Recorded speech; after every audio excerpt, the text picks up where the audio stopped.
miskin getol melaksanakan karena apa yang disampaikan Rasul, sepanjang kamu masih berpegang kepada keduanya.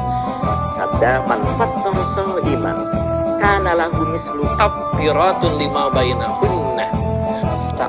Qarain atau qarinah saling menyertai. Dalam hadis kita seringkali tidak peduli, mengesampingkan seperti ini misalnya. Ayo, Allah memberikan Saat-saat atau waktu-waktu diijabahnya doa kita jauh lain.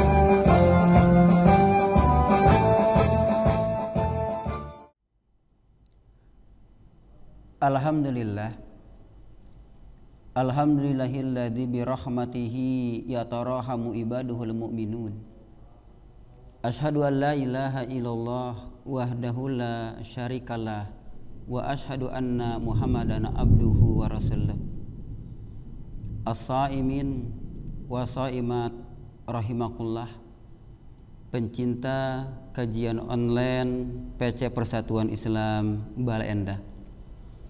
Kalaulah kita berbicara tentang sedekah, pasti yang terbayang dalam pikiran kita, yang terbayang dalam tasawur kita, itu pasti berhubungan dengan harta, uang, fulus, nukud, atau cuan, bukan cuanki ya. Dan itu jangan heran, sebab para sahabat juga pernah datang kepada Rasulullah Sallallahu Alaihi Wasallam. Dia mengajukan pertanyaan kepada Rasul, ya Rasulullah, dahaba ahlud dusur bil uzur, bahwa orang-orang yang kaya dia telah datang kepada Allah Subhanahu wa taala ketika dia meninggal dunia bil uzur, dengan membawa pahala-pahala, dengan membawa kebaikan-kebaikan, dengan membawa nilai-nilai daripada Allah Subhanahu wa taala. Yusalluna kama nusalli, mereka salat seperti kami salat. Wa yasumuna kama nasumu, mereka saum seperti kami saum.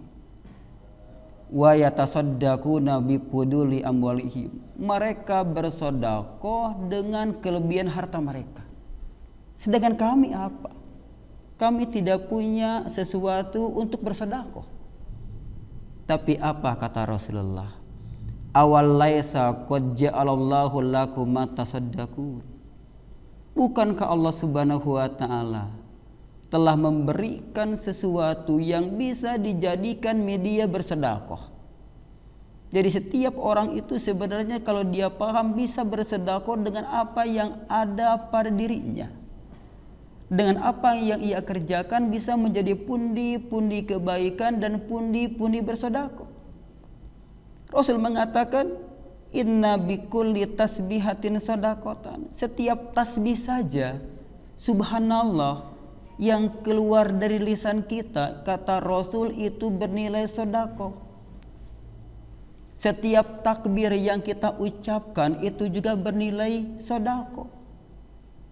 Bukan hanya takbir ketika sholat, bukan hanya takbir beres sholat, bukan hanya takbir ketika mengikuti suara orang yang berazan, tapi mari kita hias segala apa yang kita kerjakan di waktu-waktu senggang. Yuk kita tidak lepas mulut ini daripada tasbih dan takbir kepada Allah Subhanahu wa taala. Kenapa? Karena kita tidak tahu ucapan mana, ungkapan mana yang terakhir yang akan keluar dari mulut kita pas pada waktu itu Ijrail datang kepada kita. Alangkah indahnya, alangkah senangnya ketika Ijrail mencabut nyawa kita, kita melapatkan kalimat-kalimat thayyibah, minimal Allahu Akbar. Yakin keluarga kita yang ditinggalkan merasa bahagia ketika kita meninggal mampu mengucapkan kalimat-kalimat thayyibah. Itu bernilai sedekah kata Rasulullah. Ucapan tahlil juga itu sedekah. La ilaha illallah. Mereka kan meyakini man qala la ilaha illa fi akhiri hayati dakhalal jannah. Barang siapa yang mampu mengungkapkan kalimat la ilaha illallah di akhir hayatnya ketika Ijrail mencabut nyawa, dakhalal jannata, pasti akan masuk surga. Cuma mengucapkan la ilaha illallah di akhir hayat itu gak gampang. Tergantung kebiasaan kita, mampu kita menghias bibir ini dengan ucapan tahlil-tahlil itu. Jangan mengandalkan tahlil ketika atahiyat saja. Jangan mengandalkan tahlil ketika akhir menjawab yang adzan. Yuk kita hias segala kehidupan kita di waktu-waktu luang ini, kita ucapan tahlil senantiasa membasahi bibir kita. Tidak untuk kemungkinan ketika Ijrail datang kepada kita, kita sedang mengucapkan la ilaha illallah, Ijrail datang, yakin dakhalal jannah, kata Rasulullah. Itu juga bernilai sedekah, ikhwata iman rahimakumullah. Artinya sangat banyak sekali media-media kita untuk bersedekah, media-media kita untuk berbuat baik dalam pandangan Allah Subhanahu wa taala. Malah yang lucunya, ada seseorang yang datang kepada Rasul. Dia bertanya, "Ya Rasulullah, kalau ada seseorang yang ingin menyalurkan syahwat kepada istrinya, apakah dia dapat pahala?" Rasul tidak menjawab iya dan tidak. Tapi kata Rasul, bagaimana kalau orang itu menyalurkan kepada yang bukan mahramnya, bukan yang halal, apakah dia berdosa? Ya iya dong, Rasul pasti berdosa. Menyalurkan kepada yang bukan yang halal dia berdosa, mana mungkin menyalurkan kepada yang halal tidak dapat pahala. Dan itu juga sebagai pundi-pundi kebaikan dan bisa menjadi pundi-pundi bersedekah.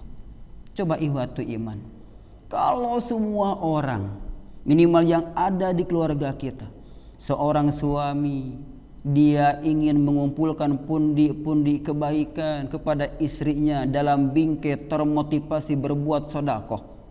Seorang istri ingin berbuat kebaikan kepada suaminya, mengumpulkan nilai-nilai kebaikan dalam bingkai mengumpulkan pundi-pundi sedekah. Seorang anak berbuat baik kepada orang tua dalam bingkai mengumpulkan pundi-pundi sedekah. Kita kepada tetangga, tetangga dengan tetangga, semuanya termotivasi ingin menyemarakan, ingin memperbanyak, mengumpulkan pundi-pundi sedekah. Yakin itu akan menjadi keberkahan yang luar biasa, dan itu akan menjadi nilai-nilai yang sangat baik kalau kita realisasikan dalam kehidupan sehari-hari. Malah Rasul lebih menegaskan, yumsiku anisari fa innaha sadaqatun, mencegah daripada sesuatu yang akan mendatangkan kejelekan, itu juga adalah sedekah. Coba ketika suami sedang marah-marah kepada istrinya, istrinya diam saja, diamnya kalau dia menjawab akan lebih parah, itu juga sedekah. Ketika seorang istri dia marah-marah, suaminya diam saja, bukan gak berani menjawab, tapi dia menahan daripada memunculkan hal-hal yang tidak baik, itu juga bersedekah. Mudah-mudahan Allah Subhanahu wa taala memberikan motivasi kepada kita semua, akhusu pada bulan Ramadan ini, untuk sama-sama memperbanyak pundi-pundi kebaikan. Mudah-mudahan kebaikan yang kita kerjakan ini termasuk kacamata sedekah dalam pan Allah Subhanahu wa taala. Dan mudah-mudahan Allah Subhanahu wa taala menjadikan akhir hidup kita sedang melaksanakan sedekah yang Rasul janjikan kepada kita. Itu mungkin yang bisa kami sampaikan. Mudah-mudahan ada guna dan manfaatnya demi memajukan dan memperbanyak motivasi kita berbuat baik kepada Allah Subhanahu wa taala. Rabbana atina fid dunya hasanah wa fil akhirati hasanah wa qina adzabannar. Wassalamualaikum warahmatullahi wabarakatuh.